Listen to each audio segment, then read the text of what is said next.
Então, pedimos a todos que novamente ocupem seus lugares e vamos agora compor a mesa para os trabalhos da tarde. A mesa redonda Métodos de Avaliação e Monitoramento. Para essa mesa, convidamos como debatedor Eduardo Marino, gerente da área de avaliação e pesquisa da Fundação Maria Cecília Souto Vidigal.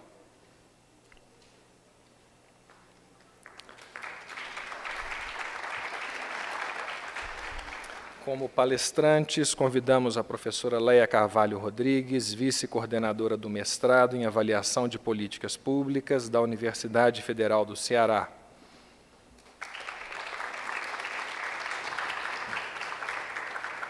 Professor Sérgio Sales Filho, da Universidade Estadual de Campinas.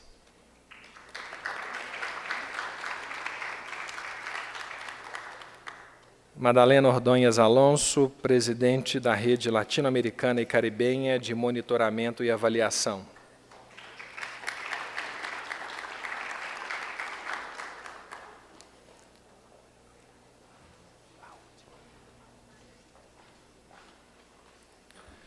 Então, com a palavra, Eduardo Marino.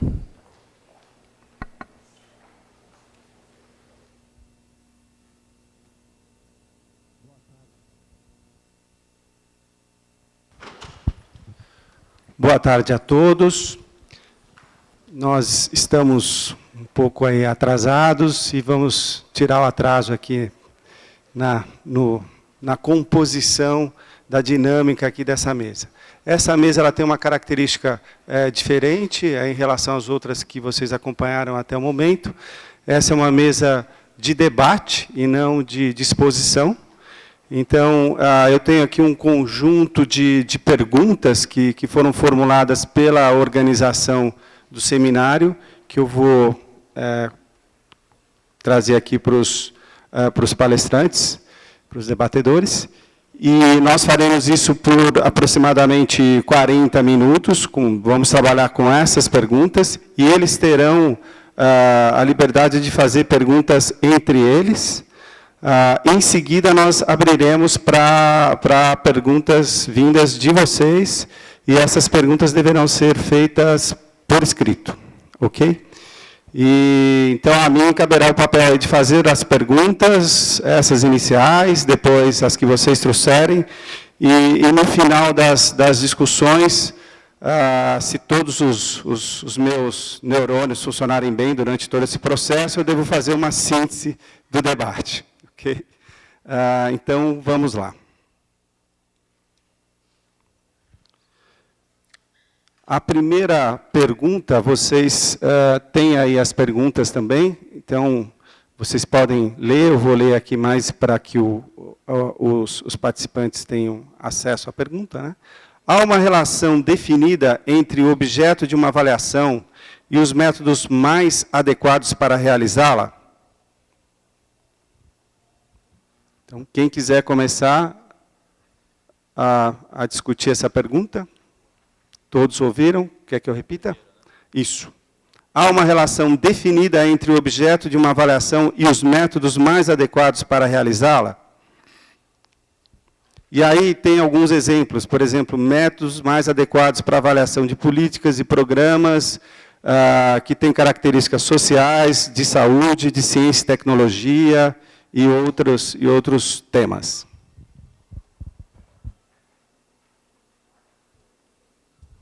Quem quer começar a discutir a pergunta?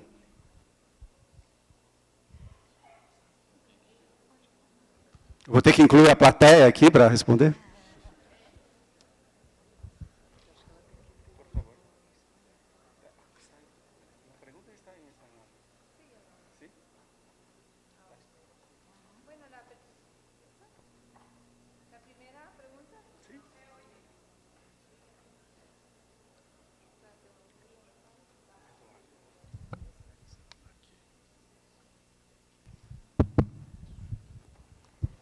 Bueno, la primera pregunta, es un placer estar aquí con todos ustedes. Yo soy Magdalena Ordóñez Alonso, soy la coordinadora general de la red de Seguimiento y Evaluación de Latinoamérica y el Caribe, RELAC. La primera pregunta dice, ¿cuál es la relación entre el objeto de una evaluación y los métodos para lograr realizarla? Y cómo adecuar los métodos y las singularidades de los programas a la misma evaluación. Por ejemplo, dice sociales, de sanidad, etcétera. Bueno, respecto a esta pregunta, podríamos tener un sinnúmero de respuestas, porque todo depende de situaciones propias de cada uno de los proyectos. También uno de los de las cosas que tenemos que ver cuando se hace una evaluación es que el proceso de evaluación se inicia desde el momento mismo que se formula una política pública, un programa o un proyecto, ya que es necesario, pues, al final, evaluar cuáles han sido los resultados y cuáles han sido las transformaciones de la población meta sobre la que hemos hecho una intervención de desarrollo social. Entonces, desde ese momento, nosotros tenemos que ya pensar cuáles son los métodos para poder realizarla. En el diseño de las políticas públicas, de los programas y proyectos, es importante que estos programas estén bien formulados, sus objetivos y los productos que vamos a tener, porque de eso dependen las metodologías que vamos a utilizar.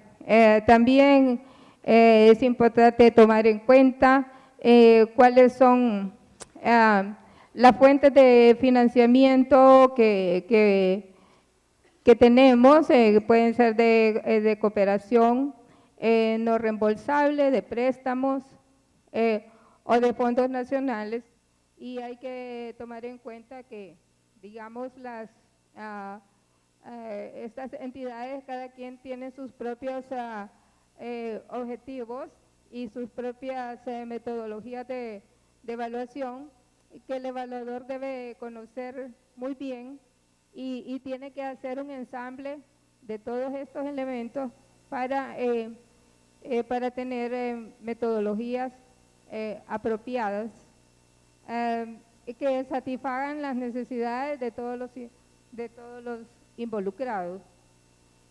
Yo no sé si con esto contesto la primera pregunta, pero por lo menos damos pie a la discusión, y ustedes también en el transcurso nos podrían hacer las preguntas que sean necesarias. Gracias, Madalena. Aqui.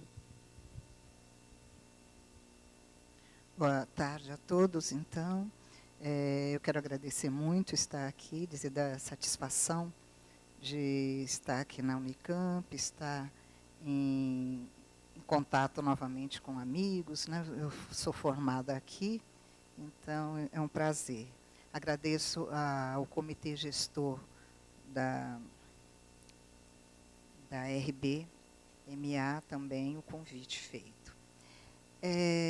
Eu vou falar de uma posição bastante particular, claro, cada um, né, tem a sua posição especial, mas eu queria esclarecer, eu sou vice-coordenadora de um mestrado em avaliação de políticas públicas, mas tenho a formação como antropóloga, venho das ciências sociais, e eu acho que isso faz toda a diferença, né, quando falamos sobre avaliação, métodos de avaliação.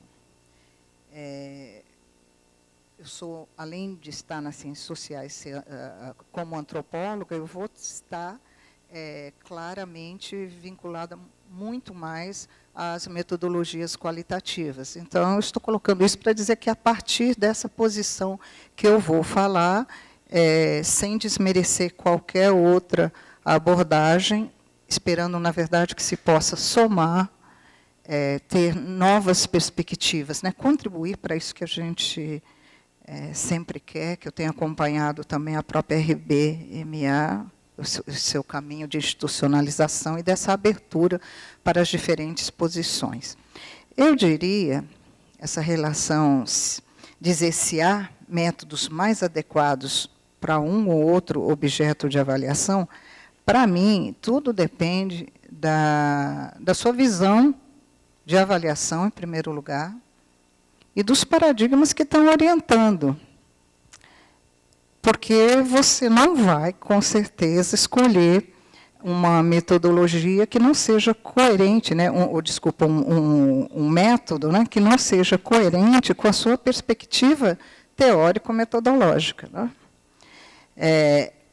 A visão particular, né, minha, de outras pessoas que trabalham na mesma linha, que estão no MAP, a professora Alcides Gúcia, a professora Kátia Muniz, que esteve com a gente já, e outros que se formaram e estão por aqui também, sabem que nós temos uma visão mais holística da avaliação. Então, essa perspectiva é pluridimensional, plurirreferencial, ela vai comportar também diferentes métodos para um mesmo objeto. Então, nesse sentido, é claro que posso encontrar, dependendo da situação, dependendo de, se você fala, se é na área de saúde, se é em ciência e tecnologia, eu acho que há questões diferentes, há materiais, né, busca de dados diferenciadas também, e isso pode demandar realmente que se... E acho que tem que fazer diferença entre o que é método e o que é técnica. Né? Tanto pode pedir métodos diferentes, como técnicas diferenciadas. Eu acho que, ao longo da exposição, vai ficar um pouco mais claro a nossa posição. Né?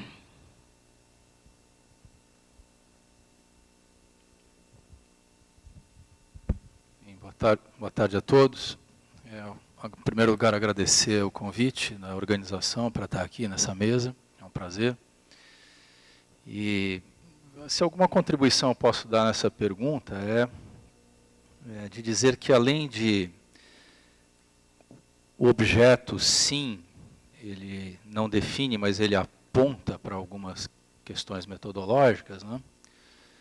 O objeto mais o objetivo da avaliação, aonde, o que você quer medir e para que você quer medir, essa duplinha objetivo-objeto, ela já me define uma boa parte da escolha metodológica. Não completamente, vai depender ainda de recursos que eu tenho, enfim. Todo o conjunto de variáveis que se encontra numa avaliação. Mas, para começar, a gente sempre começa com isso, né? O objeto e o objetivo. A partir daí, a gente já tem uma noção. Agora, a propósito dessa discussão, me parece que eu estou cada vez mais convencido de que o trabalho esse de avaliação, ele exige, independente do enfoque do objeto, e mesmo da tua visão, né, sobre avaliação, exige cada vez mais que você conheça o maior número possível de metodologias. E mais do que isso, exige cada vez mais que você desenvolva novas metodologias e ajude a evoluir as metodologias. Né? Não gosto muito da expressão do toolbox, né, da caixa de ferramentas, tal, mas no fundo e no dia a dia, conforme a gente vai trabalhando com a avaliação, parece mais apropriado que você disponha de um leque amplo de ferramentas, técnicas, métodos, e aí você usa justamente aquelas que te levam ao objetivo da avaliação, ao tipo de resultado que você quer chegar. Né? Então, os grupos, as pessoas, as instituições que trabalham com a avaliação, na minha opinião, devem sempre buscar novas ferramentas, novas técnicas, evoluir, e trabalhar com um número assim, o espectro mais amplo possível de opções, qualitativas, quantitativas, de campo, não de campo, big data, com dados secundários, primários, enfim. E isso é o que vai dar uma grande riqueza para a opção metodológica, para o trabalho de avaliação e, consequentemente, para o atendimento dos objetivos que essa avaliação quer chegar, né? Então, caminhar na direção de ter uma base metodológica conceitual bastante ampla, de A a Z, ajuda a se criar avaliações cada vez mais criativas, cada vez mais que cada vez mais respondam, né, às perguntas que essas avaliações colocam. Obrigado. Sérgio. Bom, vamos para uma segunda pergunta.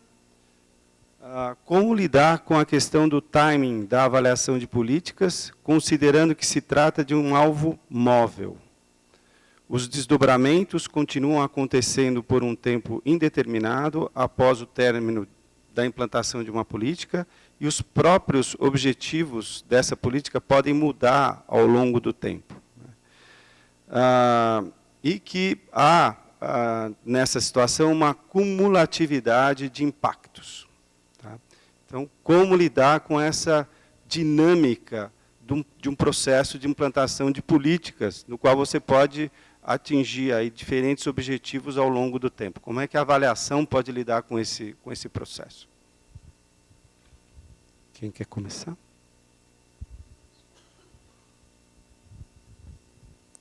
Bom, essa é uma questão que a gente sempre enfrentou, desde que eu participava de um grupo de pesquisa aqui na Unicamp, nas Ciências Sociais, que fazia estudos sobre empresas. E, ao fazer estudos sobre empresas, a gente se deparava com isso, né, que é a necessidade que essas empresas têm de um resultado muito rápido, né, e a necessidade, por outro lado, de um tempo bastante largo para fazermos a investigação da forma como nós a entendemos e, sobretudo, um trabalho qualitativo feito na área de antropologia.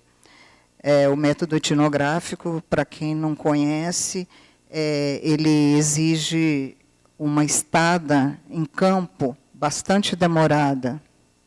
Quanto mais tempo você estiver em campo, mais ricos são os seus dados, mais você compreende o fenômeno que você quer estudar, a política que você quer, o que você estiver estudando, entende? Então, os primeiros antropólogos mais clássicos ficavam 1 ano, 2 anos. Há antropólogos que ficam esse tempo ainda, mas a gente sabe que as condições mudam, as exigências da própria universidade, por exemplo, quando alguém está fazendo uma tese, ele tem um tempo reduzido e ele tem que cumprir em um tempo curto, da mesma forma como quando uma instituição solicita uma avaliação e necessita daquilo num prazo curto, nós nos deparamos com esse problema. Eu acho que talvez que precisássemos mudar isso, né?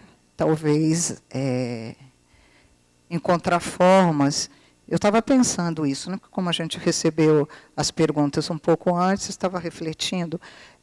Se você tivesse formas de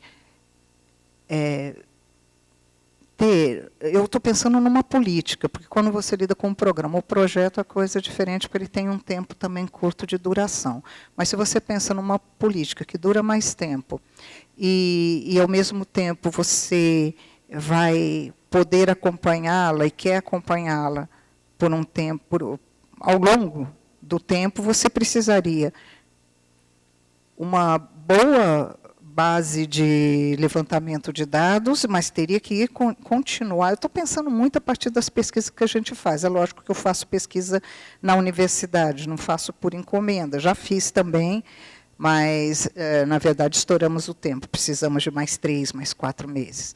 Mas você tem um tempo todo de trato com os dados, de desenho da própria pesquisa, E esse conhecimento, né, primeiro, daquela política, leva um tempo, da perspectiva que nós temos, que inclui uma análise também do próprio conteúdo da política. Não é uma análise de conteúdo no termo clássico que falam, né, que você vai matematizar ou ver,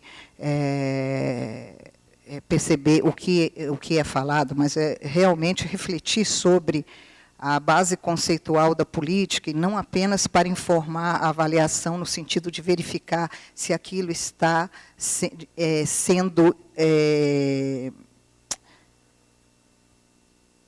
se está sendo aplicado daquela forma, se os resultados, ou se as pessoas estão agindo da forma como ela foi pensada, mas no sentido de buscar realmente entender, buscar coerência, a coerência da própria política, se ela existe, se há, ao contrário, incoerência nela. Se você faz um trabalho bastante minucioso, tem que fazer, como na perspectiva que nós temos, um estudo do contexto, desde a emergência, seja do projeto, se ele está dentro de uma política, da própria política, você tem que entender como ele foi gestado, para entender por que ele está naquele momento daquela forma, e para poder acompanhar como ele se encontra. Então, realmente, isso antes de realmente você ir a campo, de você utilizar várias técnicas, é um tempo realmente largo.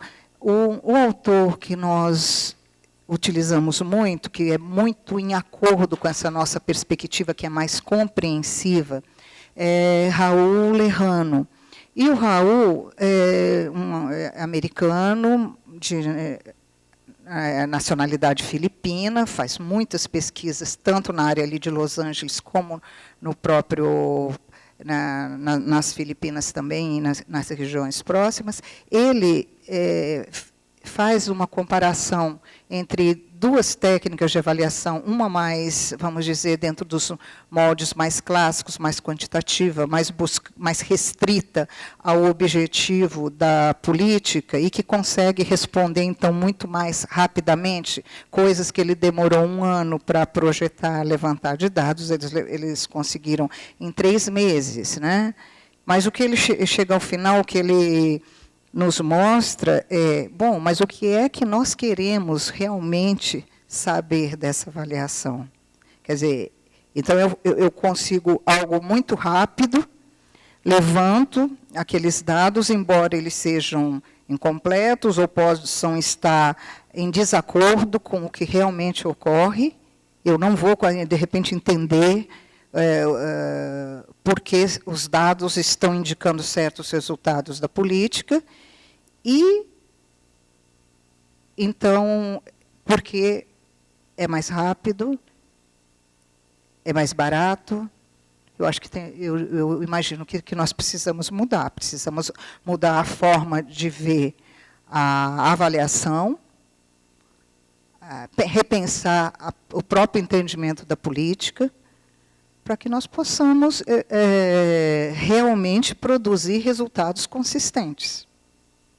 Todos, eu estou falando, acho que todos percebem o debate, a preocupação grande entre avaliadores, ou entre aqueles que lidam com os resultados da avaliação, para o fato de que, muitas vezes, aqueles resultados, a empresa ou a instituição toma, olha, não sabe o que faz com eles, não entende o que está acontecendo e não consegue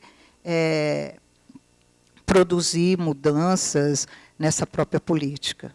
Eu não estou generalizando, claro, mas eu falo isso da própria experiência e de instituições que já conversaram com a gente, que me diziam, olha, paguei um absurdo, pagamos, né, a instituição, um absurdo, vieram aqui, eu preciso dar um retorno, sei lá, para o Banco Mundial, para não sei o quê. E, no entanto, o que eles me fizeram foi uma contextualização histórica, me apontar, e realmente não nos permitiu entender a política. Numa segunda fase, vamos fazer a parte mais estatística. Mas, mesmo assim, ele diz, eles não conseguem me explicar, porque um produtor aqui nesse estado, eu estou no Ceará, nesse estado do Ceará, não consegue tornar competitivos, da pequena agricultura, não consegue tornar competitivos seus produtos, não consegue obter o ISO, tal. Por quê? Porque há questões culturais envolvidas que o impedem de tomar certas atitudes. Assim, isso não foi, eu não sou eu que estou dizendo, quem disse foi o dirigente da instituição.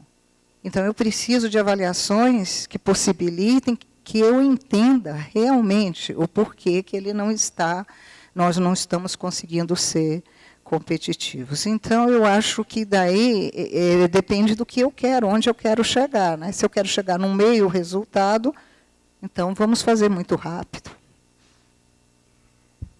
Obrigado. Quem quer continuar? Nenhum de vocês. Aí não há necessidade de resposta, tranquilo.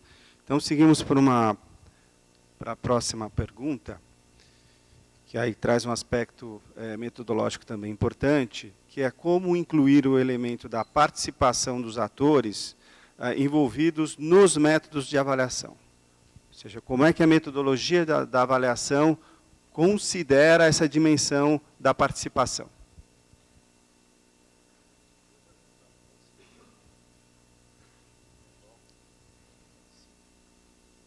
Tá. E aí, a sugestão é que nós já juntemos aqui as duas. A participação dos envolvidos garante, assegura ou garante a legitimidade da avaliação? Muito bom.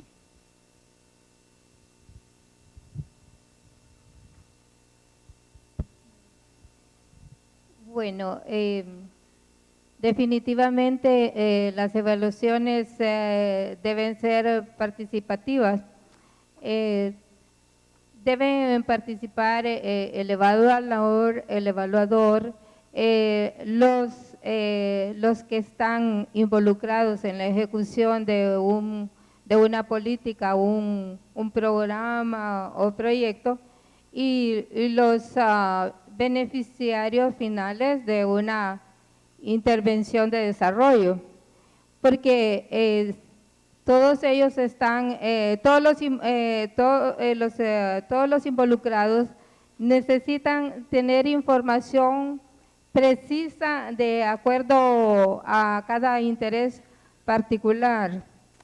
Y entonces, para tener una evaluación completa y útil para la toma de decisiones y para obtener cambios a futuro o modificar un programa o una política, es necesario contar pues con la información que es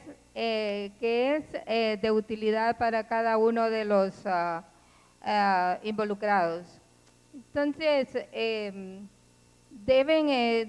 el evaluador debe tener entonces metodologías apropiadas para que todos los involucrados puedan tener respuestas para sus inquietudes respecto a una política o un programa o proyecto de desarrollo.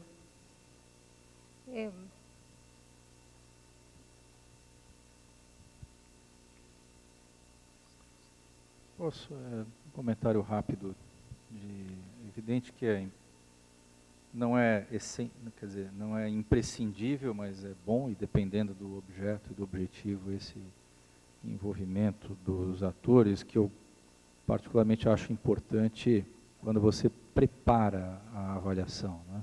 Até para conhecer melhor o que perguntar, a realidade, enfim. Em alguns casos, dependendo dos stakeholders que estão envolvidos, esse envolvimento serve mesmo para validar o que você vai avaliar. É muito comum você chegar no final de uma avaliação em que você não consultou ninguém e quem te contratou olha para você e fala, mas não era nada disso que você tinha que avaliar, ou então você esqueceu de ver tal coisa, ou tal coisa. Então, esse processo inicial, né, de validação do método, dos indicadores, das métricas, da própria forma de obter os dados, Isso, e principalmente das hipóteses, né, da avaliação, isso ajuda bastante a que a avaliação corra dentro de um bom trilho e, em muitos casos, quem está sendo avaliado, no final, fica um pouco sem ter como reclamar, né, de que o resultado, que em geral fala verdades, né, nem sempre, mas às vezes fala verdades, que podem não ser do interesse de quem está sendo avaliado, esse processo anterior de envolvimento, ele ajuda muito a evitar esses mal-entendidos no final. A segunda coisa é que o envolvimento deve ir até um certo ponto para que o avaliador, você não se contamine, né, fique amigo das pessoas e acabe criando um tipo de viés de proximidade que interfira no julgamento, ainda mais quando é uma avaliação qualitativa, né, que as relações humanas acabam ocorrendo naturalmente e em alguns casos, podem desviar, digamos, daquilo que você está avaliando, né, criar um viés cognitivo ali na hora.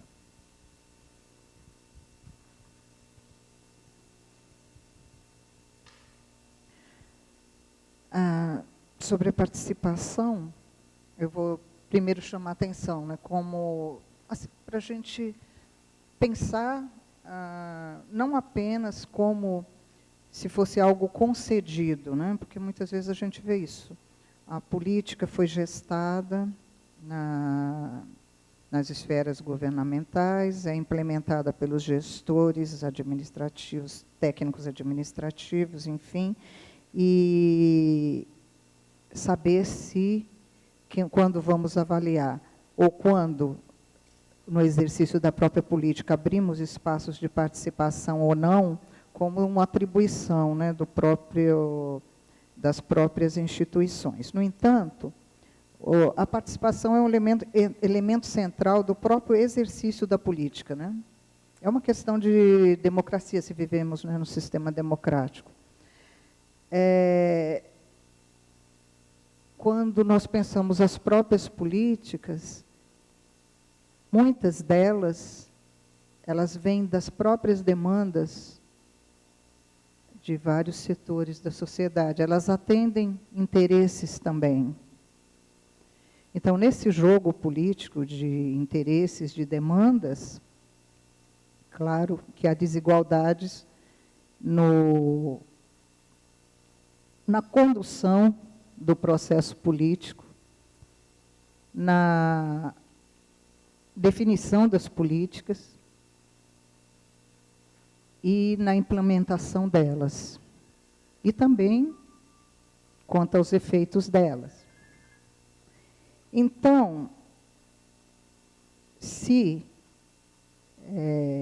pensarmos que as políticas, desde a sua formulação, têm ou deveriam ter, de alguma forma, né, a participação, ou ser produto dela, então todas as fases, no meu ponto de vista, devem passar pela participação. Participação, se fala muito, muitas políticas, eu estudo política de turismo no Ceará e efeitos sobre populações locais. Então, quando eu estudo o texto da política, eu verifico que um dos elementos é a participação. Quais os mecanismos? Os mecanismos são os conselhos. No entanto, esses conselhos, como que eles são formados? As cidades que eu visito, onde o jogo político é muito forte, onde os próprios secretários de turismo são grandes proprietários ou grandes investidores na própria área do turismo, os conselhos não funcionam. Quando funcionam, também, quem é que eles trazem, quem é chamado a participar? Então, tudo isso tem que ser levado em questão. Na própria avaliação, então, é claro que todos os agentes, eu não estou falando apenas os beneficiários da política, representantes de todos os agentes devem estar participando desse processo. É difícil? É difícil. Não é fácil, não. Mas exemplos aí da própria literatura internacional mostram como é possível. Claro que eu estou me referindo a uma literatura minoritária, não com essa visão mais holística. E eles têm que realizar vários fóruns. Vamos fazer um estudo sobre esse programa nessa região aqui. Então, fazem fóruns com todos os envolvidos, isso na base local. Mas vão fazer também nas áreas administrativas. Isso é isso que eu digo que demanda tempo, não é? Bom, eu tenho aqui mais 5 perguntas, mas já esgotou o tempo do debate nessas perguntas aqui no grupo, acho que foi tranquilo, todos puderam aqui se aprofundar nas respostas. E agora eu abro para vocês, para quem quiser formular uma pergunta, por favor, por escrito, para direcionar aqui para a mesa. E eu vou ficar de olho nas perguntas que nós temos aqui propostas pela organização e comparar com essas que vêm, e vou alternando, tá? Fazendo perguntas de vocês, com perguntas aqui, para que a gente possa cumprir da melhor maneira aí o tempo previsto. Então, quem quiser encaminhar perguntas, vocês podem direcionar a pergunta para um dos participantes ou fazer uma pergunta para a mesa. Tudo bem?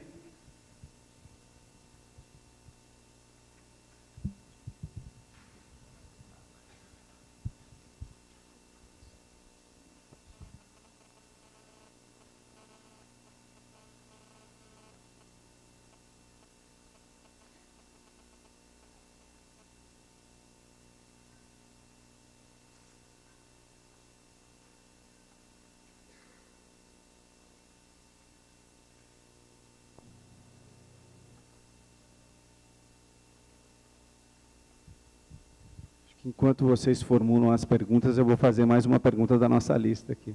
Já chegou uma pergunta?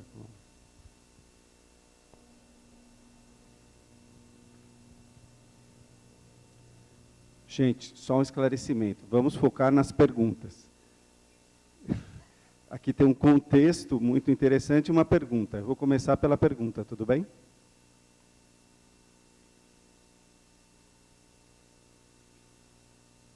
ter que colocar o óculos.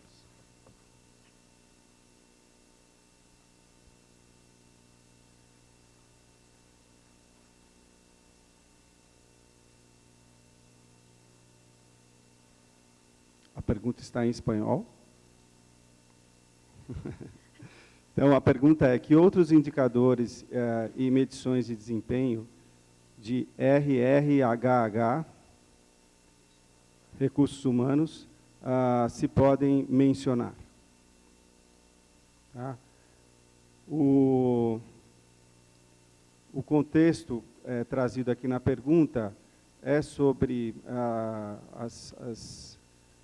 as orientações de problemas de relevância sociais, e essas avaliações de desempenho, elas ocorrem,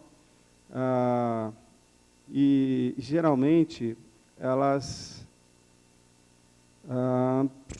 estão focadas nas produções científicas e na formação de recursos humanos. Então, quais as possibilidades aí de indicadores de mensuração de desenvolvimento, de desempenho dos recursos humanos, né?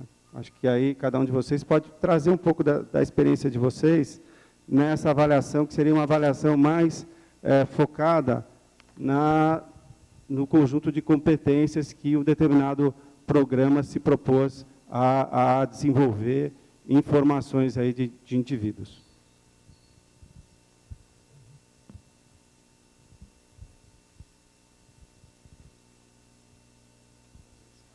Vou começar a falar.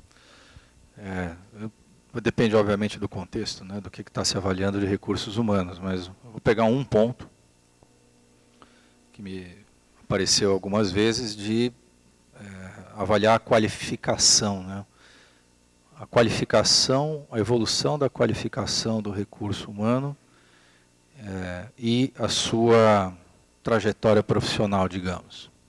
Ou o seu desempenho na profissão, né? Aí fica sempre embora estatisticamente a gente consiga fazer as correlações, fica sempre a dúvida de causalidade, não é? Em que medida aquela qualificação específica que o indivíduo atingiu, que aquele grupo de indivíduos atingiu, permitiu ou não o resultado que se encontrou ou o impacto que se encontrou. E, no meu caso de avaliação de ciência, tecnologia e inovação, teve um fato muito curioso, que nós avaliamos, por exemplo, o Brasil tem uma lei de informática. Essas coisas que estão aqui na nossa mão, está aqui celular principalmente, o Brasil tem uma lei que diz que quem produzir aqui dentro ganha redução de IPI, certo? E, em troca, tem que produzir no Brasil mais, ter mais produção no Brasil e investir em pesquisa e desenvolvimento. E um dos aspectos que a gente avaliou foi recursos humanos, né? Então, o que a gente pensou? Vamos atrás, dentre outros indicadores, de como evoluir os recursos humanos em X empresas. Isso foi avaliado dentro de, sei lá, um número aí grande de 200 empresas, eu não me recordo agora quantas. Se evoluiu a qualificação do pessoal, isso é um indicador positivo que a lei acabou tendo impacto em termos de qualificação de mão de obra, etc, etc. E, de fato, as empresas fizeram mais pesquisa e desenvolvimento, desenvolveram mais tecnologia, mas aí você vai ver a evolução da qualificação é basicamente pessoal de nível médio, né? Você se manteve. No resultado foi o seguinte: depois de anos investindo em pesquisa e desenvolvimento para poder usar o incentivo fiscal, você olha o perfil de qualificação dos RH, era o mesmo, mas aumentou a produção tecnológica do país e da empresa, né? O que acaba... Então é difícil de você fazer uma relação direta, né? Tem certos mitos, talvez sejam mitos, de que só tendo doutorado que o sujeito consegue desenvolver alguma coisa. Depende da área, depende do setor. Aí, no caso de informática, não. Uma pessoa com uma qualificação mais básica, ela consegue também desenvolver várias coisas. Bom, nós fizemos um exercício interpretativo aqui do contexto colocado e o Sérgio foi muito preciso aí na resposta. Aqui, o contexto da pergunta se dava mesmo nesse espaço aí da produção científica, de como conciliar as diferentes possibilidades de avaliação de desempenho nesse campo. Algum outro comentário sobre essa pergunta? Bom, chegou uma outra pergunta aqui. Como lidar com o aspecto, o componente político das avaliações? Para além das questões técnicas, existem interesses, conflitos, divergências que afetam o trabalho dos avaliadores. Um de vocês aqui já vivenciou uma situação dessa. Poderia dar um exemplo de uma situação em que essa situação política emergiu no processo, e qual foi o encaminhamento dado a uma situação como essa?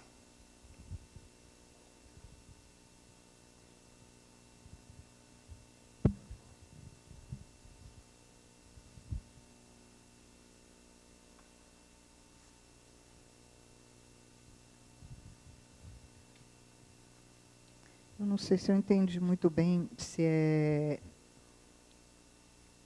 Eu imagino que esteja dizendo sobre o estar frente a situações que colocam o avaliador numa situação de dificuldade para fazer a avaliação. É isso quem fez a pergunta?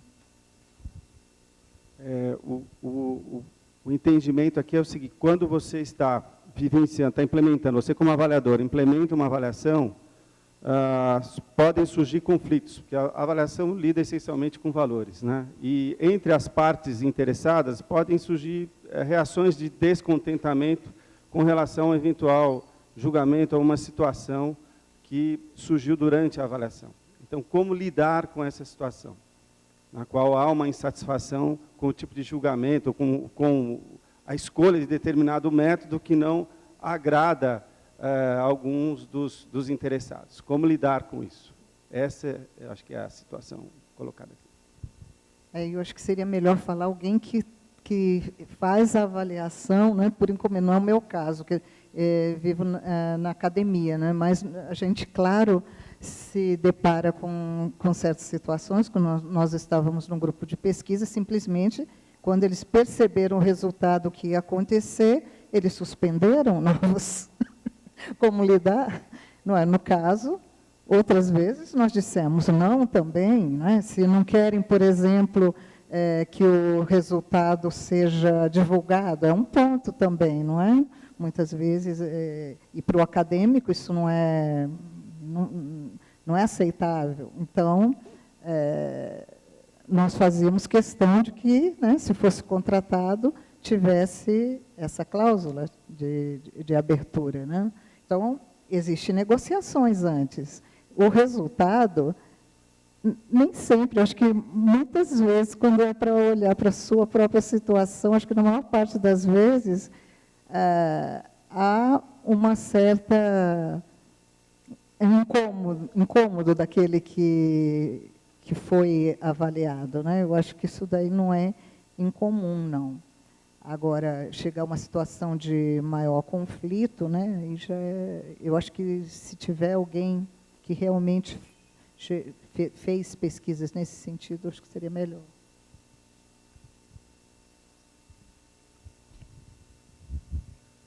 Bueno, las evaluaciones tienen que ser transparentes y decir la realidad de lo que se ha encontrado en la evaluación. Cuando esto no sucede, entonces la evaluación no tiene razón de ser. Y entonces el evaluador también tiene que ser una persona que conozca realmente lo que tiene que hacer y cuál es la finalidad de la evaluación. En este sentido, el evaluador no se debe prestar a estos juegos políticos porque entonces desvirtúa las finalidades de la evaluación.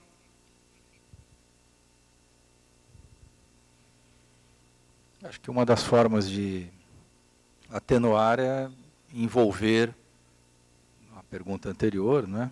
O contratante ou o objeto, o grupo, a pessoa, a instituição, o programa que está sendo avaliado, no começo, na metodologia. Nós vamos avaliar isso daqui, estão de acordo? As métricas são essas. Nós vamos buscar os dados aqui e acolá. Está todo mundo de acordo? Então, nos pusemos de acordo, então agora a gente vai adiante. Ocorre que, às vezes, nem quando você faz isso, o sujeito lá no final olha e fala, mas eu não gostei, né, do resultado. E aí, o mais provável, a primeira coisa é que seu trabalho será duramente criticado. O segundo é que o resultado terminará numa gaveta. Voltando a esse mesmo exemplo da avaliação da lei de informática, Fernando Colugnati está aqui, o nosso estatístico maior que tratou todos os dados. Uma avaliação de 1 ano e meio. Nós pegamos bancos de dados do Ministério da Ciência e Tecnologia, da CEPIM, que não se conversavam, ficamos só quase 1 ano arrumando os bancos de dados. Todo mundo participou, as empresas participaram, fizemos um workshop com essa quantidade de gente aqui perguntando. Eles discutiram as métricas todas, os indicadores, as empresas, né? Vão avaliar isso, dá, não dá, vale a pena, não vale a pena. E todo mundo de acordo? Está todo mundo no mesmo barco? Tá. E o resultado, ele mostrou coisas que as empresas não gostaram porque a recomendação era mudar a política, né? Na verdade, o custo social da isenção de impostos é negativo em termos de retorno para o desenvolvimento. Então, criando empregos de baixo valor aqui, enfim. O resultado não era bom, não era claramente uma política para ser mudada, não há a menor dúvida. Mas quando que terminou, Fernando? 2000 e Ana Maria também participou. Né? Terminou quando? 2008, 2009, por aí. Né? A lei continua exatamente a mesma. Né? Então, nada mudou, apesar de ter sido mostrado para ministro, ter sido mostrado para todo mundo. Todo mundo achou muito bom, pô, bacana a avaliação, muito boa. Legal, tal, mas vamos mudar de assunto. Né? Muito bom. Eu vou fazer uma fusão de perguntas aqui. Uma primeira pergunta, ela diz o seguinte: no Brasil houve um certo embate entre os defensores dos métodos quantitativos e qualitativos, mas hoje se avança no caminho cada vez maior de se utilizar métodos mistos. Quais os desafios de juntar métodos, essas duas metodologias? Tá? E tem uma outra pergunta que foca mais nos métodos qualitativos, né? E que diz o seguinte: como é a recepção de avaliações através de métodos qualitativos, principalmente em se tratando de uma ação nacional, intersetorial, tendo em vista a impossibilidade de reprodução dos resultados? Tá? Então, a segunda pergunta foca numa escolha da metodologia qualitativa apenas, e a primeira, como conciliar aí as metodologias quanti e quali.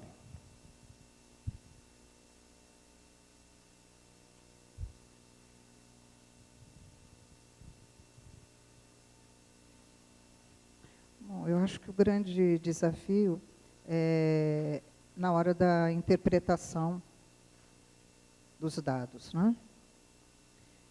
Porque, na verdade, você tem que articular, você tem que integrar isso. E é difícil, nós damos aulas de metodologia há anos nesse mestrado. Não há fórmula para você, a não ser que você tome aqueles estudos mais triangulação, por exemplo. Triangulação, cria um modelinho, você colhe os dados qualitativos, os quantitativos, compara, e aquilo que for, como é que chama? Que se repetir, que for semelhante, então você tem como uma comprovação, né? E, no caso, para nós, antropólogos, aquilo que difere, aquilo que não é semelhante, é muito importante. Ali pode estar um veio de resposta muito interessante. Então, nós não trabalhamos apenas com as semelhanças. Então, o refinar, o agregar, eu acho que seria aquilo que o Goethe chama, conseguir fazer uma descrição densa dos dados, né? A pesquisa, tanto a qualitativa como a quantitativa, elas são descritivas, assim, elas vão relatar, elas vão fazer a sua interpretação dos dados. Ao fazer isso, cotejar, muitos falam complementaridade. Eu não sei, eu não gosto muito do termo sócio e complementaridade, porque, na verdade, você está buscando entender o que, por um método o quantitativo, você conseguiu de resultado, e aquilo que você conseguiu do outro lado. Isso aí, às vezes, demanda uma busca de outros dados, de outras fontes, para esclarecer, para tentar entender aquilo que aparentemente pode ser, por exemplo, uma incoerência, uma inconsistência. Eu acho que a habilidade necessária, é muita pesquisa só que permite isso, né? Eu acho que o tempo também necessário é grande para se fazer isso. Não é fácil fazer análise de dados qualitativos e depois fazer esse cotejamento. Nós, na antropologia, no exercício etnográfico, nos valemos ao mesmo tempo. Nós estamos relatando uma situação, buscando os dados, e nós trazemos tanto os dados quantitativos quanto os qualitativos. Fazemos por partes também, né? Temos uma massa de dados aqui e outra ali. E aí, a partir desse jogo interpretativo. Não sei, é difícil dizer, ensina-se a fazer, eu acho que se aprende fazendo.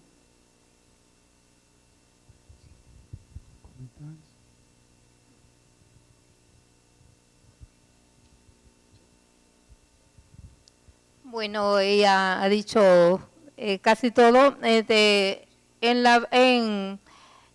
los datos cualitativos se refieren más a las percepciones de las personas que están involucradas en el proceso de evaluación. Y entonces hay que buscar métodos para poder estos datos cualitativos transformarlos en datos cuantitativos, utilizando indicadores de nivel o de grado que manifiestan las diferentes percepciones de las personas que están que han sido interrogadas para obtener esta información. Es un tanto difícil, pues, escribir sobre las percepciones de las personas de una manera que puedan ser entendibles por todos y que además sirvan para la toma de decisiones y para analizar los cambios que han ocurrido en la situación de las personas objeto de una intervención. A impressão impressionista é de que tem, em parte, essa discussão se deve a um fundo ideológico, né? Principalmente entre os economistas, né? Que acham que só mesmo com dados científicos, a mania que o economista tem de querer ser uma ciência como a física, né? Então só com isso é que eu consigo realmente comprovar se houve diferença ou não houve diferença naquele investimento, etc., positivo ou negativo. E por outro lado, também, de outro lado também, não menos ideológico, tem fundo esse debate.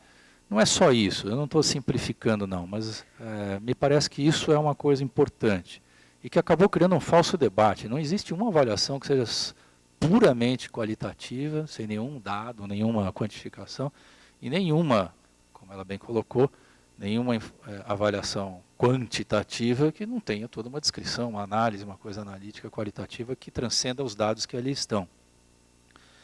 Então, no fundo, e eu acho que é saudável que hoje isso esteja sendo um pouquinho superado, para caminhar na direção de metodologias de avaliação, independente de ser quantitativas ou qualitativas, né? Algumas são mais adequadas para o objeto, como a gente viu na primeira pergunta, para o objetivo, para os recursos que você tem, para onde você quer chegar, etc. Você pode usar os métodos, dizer que só mesmo a hora que você faz um experimento com um grupo de controle é que você vai ter a verdade verdadeira, ungida, não é verdade, né? É facilmente contestável, porque você tenta criar um sistema fechado a partir de sistemas abertos, e daí conseguir medir aquele sistema fechado. O problema é que o sistema fechado não é fechado, ele é aberto, e ele muda seguidamente. É bom fazer análise com grupo de controle? É bom, até porque o Banco Mundial, o BID e a maioria das instituições no Brasil, no mundo, e no Brasil também algumas delas, acreditam mais, né, no resultado. O resultado chega mais crível quando se apresenta um estudo comparativo e tal. Mas não é por isso que ela é preferível a outra. Ela será preferível a outra quando for o caso, né? Um experimento será preferível a uma análise de adicionalidade, por exemplo, com baseline sem grupo de controle, quando for o caso, né? Quando for interessante ter um grupo de controle. E não buscar grupo de controle sempre, a toda hora, para você poder, finalmente, ali no resultado, dizer, está vendo? Pelo meu cálculo econométrico, eu cheguei à conclusão de que este efeito é o efeito verdadeiro daquela política ou daquele programa. Faltam 5 minutos, ela está avisando aqui. Só queria fazer complementar, né? A posição, o que a Madalena colocou quanto aos dados qualitativos, então me lembrou que dentro, não é só um embate entre qualitativo e quantitativo, mas também em definir, né, no caso do qualitativo, que é a minha área, definir o que é qualitativo. Então, esse esforço de tornar matemático, tornar quantificável o qualitativo, nem para todos é exatamente o qualitativo. Na nossa concepção, por exemplo, nós não trabalhamos... já fizemos alguma coisa assim, de criar categorias a partir do material, textos, por exemplo, de perguntas abertas, criar categorias e depois abstrair mais e chegar a alguns levantamentos quantitativos. Mas isso, né, nem todos consideram como sendo realmente qualitativo. Existe um texto da Dvoriano que é assim: porque o qualitativo não é qualitativo. Ela diz o qualitativo que se quantifica não é. Mas é outro debate, né? Okay. Tem uma última pergunta aqui da audiência, que eu acho que diz respeito a uma questão que às vezes é anterior até a própria implementação da política. É comum receber demandas para avaliação de políticas ou instrumentos de políticas com problemas graves de formulação, às vezes até com incoerências técnicas no texto. Como proceder com uma avaliação de qualidade nessa situação?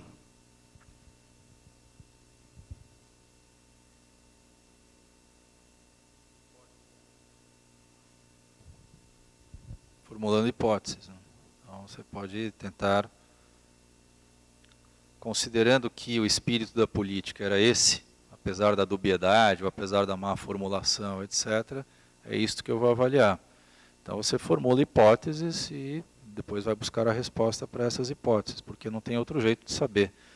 Tem, né? Mas mesmo que você vá falar com o sujeito que escreveu a política mal escrita, se eu bem entendi a pergunta, com dubiedades, etc., mesmo que você vai perguntar para o autor, já era, porque a política já entrou em funcionamento, os desvios já aconteceram ali na prática, né? Então não tem como você recuperar o espírito original e querer avaliar apenas pelo espírito original. Você vai encontrar uma coisa diferente lá na frente, né? Porque saiu diferente. Então, a formulação de hipóteses é uma maneira, né, de você recortar o objeto e, de certa forma, tentar colocar o espírito em partes ali.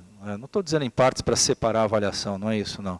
É recuperar o espírito e dar chance para as bandas à esquerda, à direita, para cima e para baixo, de aparecerem também no resultado da avaliação, apesar de não estarem bem formuladas lá na origem do programa. Só concordando com o José, ou com o Sérgio, sim, o próprio processo da avaliação é que vai realmente mostrar, né? Vai mostrar todo o que é que ocorreu. Mas eu acho que é bastante interessante eu acho interessante, se ela é mal formulada, pensar como é que ela foi interpretada e reinterpretada em toda a cadeia, pelos diferentes agentes, por quem implementou, pelos gestores, pelas pessoas que receberam, né? Como é que ela foi se conformando, né, ao longo do trajeto. Porque eu penso até que pode ocorrer coisas muito interessantes, porque a gente tem que pensar que as pessoas são criativas, imaginativas, elas vão interpretar aquilo. Claro que pode ser que, se for uma política nacional, por exemplo, né, então, ele vai ter diferentes interpretações, e ali é um desafio a avaliação, né? Realmente, o que é que ocorreu com isso em diferentes lugares do país, né? Com condições diferentes. Bom, encerrado o tempo aqui de perguntas, cabe a mim aqui fazer uma síntese, e aí essa síntese está aberta aqui à participação da mesa, já que nós falamos aqui da inclusão, da importância da inclusão e da participação, né? Acho que um ponto que chama a atenção aqui nas falas, o primeiro ponto é que, bom, quando é que começa o processo avaliativo? Essa ideia de que no momento da formulação de uma política já se desenha também o processo avaliativo, acho que esse é um aspecto fundamental, né? Via de regra, não se tem um plano no momento em que se estrutura a política e não se tem orçamento para avaliação. Então, é alguma coisa que vai ser negociada ao longo do processo de implantação da política. Então, eu acho que esse é um ponto importante. nessa questão do alinhamento da metodologia com o objeto, né? E outro ponto que eu gostaria de chamar a atenção é desse entendimento do objeto, né? Acho que é importante a percepção de que nós lidamos com mais do que objetos, com sistemas, né? São sistemas e sistemas vivos, que envolvem diferentes níveis de participação, diferentes interesses e diferentes processos. Então, quando se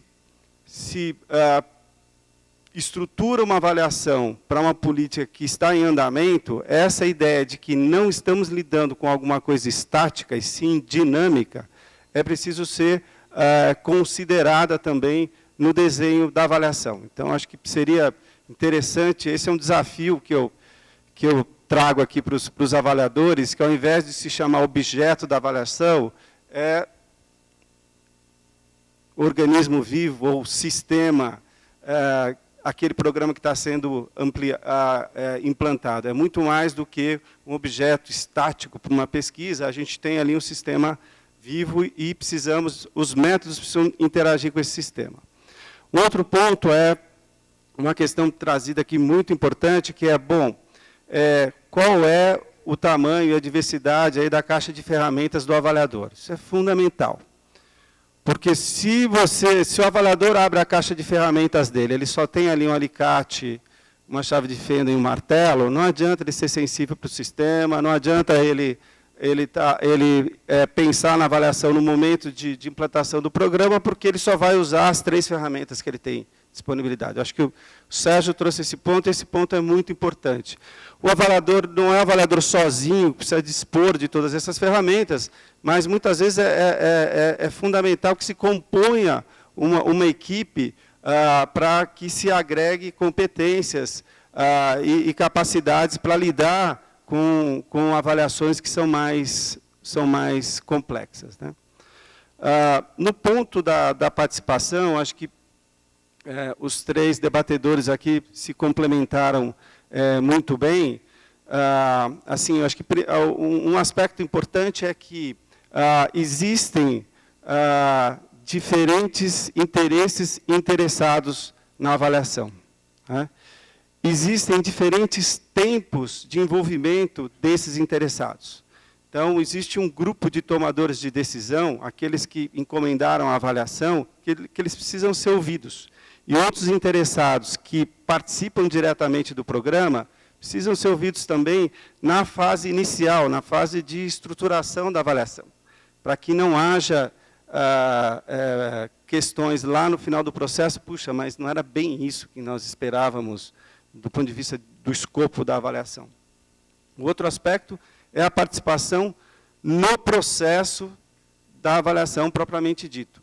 Em algumas situações, uma abordagem participativa pode abrir essa participação para que os beneficiários façam parte do projeto e participem, inclusive, do processo de julgamento, de determinação de valor do programa que foi implementado. E essa é uma escolha metodológica, e não é a única. Em algumas situações, quando se lida com abordagens quantitativas, quem fará isso é o avaliador externo e que vai se valer dos métodos estatísticos para chegar aí a conclusões.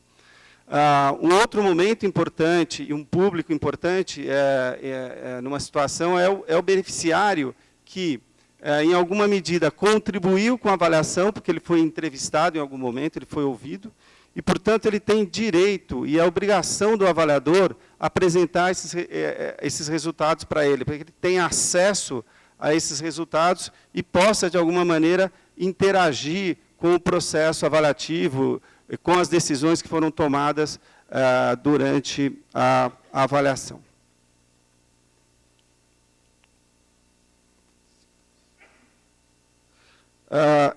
Essa situação de conflitos que possam emergir durante o processo avaliativo, e isso é comum, porque na medida em que você está lidando com o julgamento de valores, os critérios utilizados para esses julgamentos nem sempre, ou quase nunca, são um consenso entre os diferentes participantes da avaliação.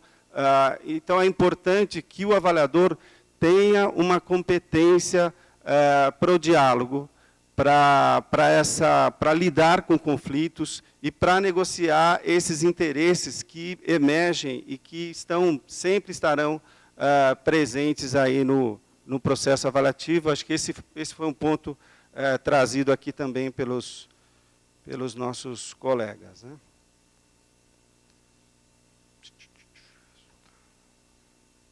Bom, esse é um ponto muito importante também, que foi uma pergunta que veio aqui de vocês aqui para a mesa, e que gerou um comentário, acho que essencial, né? O fato de você chegar a um relatório, a um resultado avaliativo, isso não assegura uma mudança. Não assegura uma tomada de decisão a favor ou contra aquilo que foi produzido pela avaliação. Então, nesse sentido, tem um papel político nesse processo de envolvimento dos interessados que é fundamental. A avaliação precisa contemplar uma estratégia de uso daquele resultado da avaliação. E esse é um processo que se inicia já lá no início, no momento de planejamento da avaliação, no momento de formular as perguntas avaliativas, e esse envolvimento das diferentes partes interessadas precisa ser fomentado para que, no final, você tenha um grupo que, de fato, está disposto a utilizar os achados da avaliação. Bom, por último, acho que tem a gente sempre observa essa tendência a uma dicotomia entre o quanti e o quali, né? Acho que o grupo aqui trouxe com muita clareza essa perspectiva de que o quantitativo não é inimigo do qualitativo e nem vice-versa, né? Acho que o avaliador precisa entender que existem, sim, essas possibilidades, mas que essas possibilidades elas se encontram, na verdade, num contínuo, né? Elas estão relacionadas, e a escolha de uma delas e a combinação entre elas vai depender muito dessa interação que se estabelece entre o objeto, entre aspas, ou aquele sistema que está se avaliando, e as capacidades dos avaliadores de realmente aportarem metodologias adequadas para uma determinada situação. Vocês querem fazer comentários finais? Algum complemento, alguma coisa? Bom, eu quero agradecer aqui os participantes da mesa, agradecer a vocês aí pelas perguntas, e às 17h15...